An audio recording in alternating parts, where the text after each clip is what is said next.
c'est une belle initiative très prometteuse, tenant compte du thème qui porte sur la femme, mais également le développement, la paix. Quand on connaît le contexte de la région, je pense que le thème ne pouvait être plus pertinent.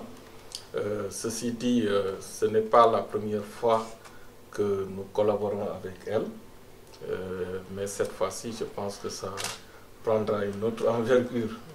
Et donc, elle est une fierté pour nous, pour notre région, pour le Sénégal. Donc, c'est avec plaisir que nous la recevons ici. Ceci étant, nous avons bien écouté, en tout cas la présentation qui nous a été faite, très claire, et les différentes péripéties qui ont mené à cette initiative et les perspectives.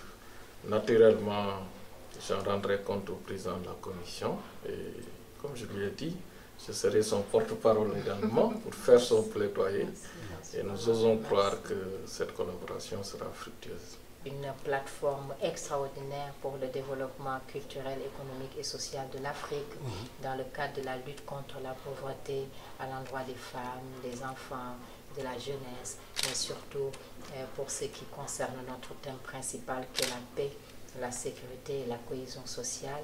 Et tous ces thèmes-là sont des thèmes majeurs auxquels s'intéresse depuis plusieurs années lui et moi, puisque son travail principal, c'est de réfléchir et de faire focus vraiment ou d'accorder une importance capitale aux populations pour de meilleures conditions de vie. Donc naturellement, je me sens très fière d'être à leur côté pour mettre à disposition mon expérience, mon expertise et ma notoriété pour qu'ensemble nous puissions œuvrer pour l'émergence de l'Afrique et l'émergence des différents pays de l'Afrique et aussi le Burkina Faso où se trouve le siège de l'UEMOA.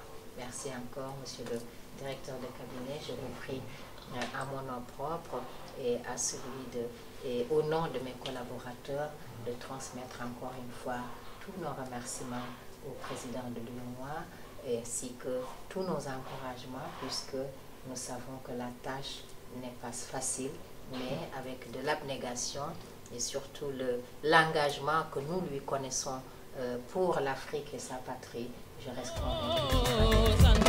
convaincue.